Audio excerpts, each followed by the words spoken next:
వీర్య కణాల యొక్క కౌంట్ క్వాలిటీ సంతానం కోసం చాలా చాలా చాలా ఇంపార్టెంట్.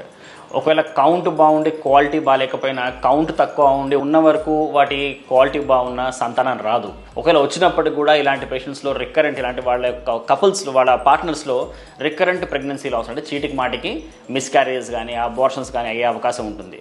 సో వీర్య కణాల యొక్క కౌంట్ కానీ క్వాలిటీ కానీ తక్కువ అవడానికి కారణాలు ఏంటి? మనం ఫస్ట్ వాటి గురించి కామన్గా చూసే కారణం చెప్పుకుందాం.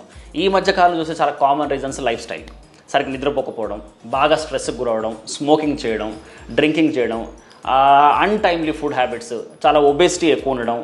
వీటన్నిటి వల్ల ఏమవుతుందంటే బాడీలో మెటబాలిక్ చేంజెస్ అంటే కొన్ని మార్పులు చెంది హార్మోన్స్ యొక్క ఇంబ్యాలెన్స్ ఎక్కువ అయ్యి వాటి వల్ల ఈ కౌంట్ క్వాలిటీ అవన్నీ పడిపోతున్నాయి.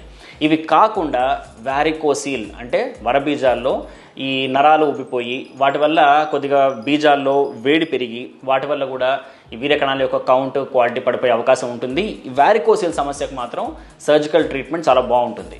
ఇవి కాకుండా కొంతమందికి పుట్టుకతోనే అసలు వరబీజాల్లో వీర్య కణాలు ఉత్పత్తి కావు, దాన్ని మనం అజూస్పర్మియా అంటాం. సో కొంతమందికి వీర్యం బయటకు వస్తున్నప్పటికీ కూడా దాంట్లో వీర్య కణాలు ఉండకపోవచ్చు.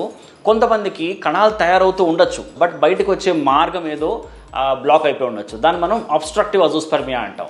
సో వరబీజాల్లో వీర్య కణాలు తయారవుతున్నప్పుడు బయటికి రాకపోయినా, ఒకవేళ తయారవ్వకపోయినా పేషెంట్ యొక్క వీర్యంలో కణాల యొక్క కౌంట్ జీరో కనపడుతుంది. దాన్ని మనం జీరో స్పర్మ్ అంటూ ఉంటాం. సో ఇలా చెప్పుకుంటూ పోతే చాలా రకాల కారణాలు ఉంటాయి. సో ఒక ఆండ్రాలజిస్ట్ని కలిసి ఫస్ట్ ఆఫ్ ఆల్ అసలు వీర్య కణాల యొక్క కౌంట్ ఎలా ఉంది, వాటి క్వాలిటీ ఎలా ఉంది, దానికి గల కారణాలు ఏంటి, వాటిని కనుక్కొని మందుల ద్వారానో, లైఫ్ స్టైల్ మార్పుల ద్వారానో, లేకపోతే సర్జికల్ ట్రీట్మెంట్ ద్వారా కనుక మనం సెట్ చేసుకుంటే వీళ్ళకి న్యాచురల్ ప్రెగ్నెన్సీ రావచ్చు, ఆర్ న్యాచురల్ ప్రెగ్నెన్సీ రాకపోయినా వీళ్ళకి ఐయుఐ తోడ్పడచ్చు. ఒకవేళ ఇవేవి కుదరకపోయినా ఐవీఎఫ్ యొక్క సక్సెస్ బెటర్ అయ్యే అవకాశం కూడా మనకు ఉండొచ్చు.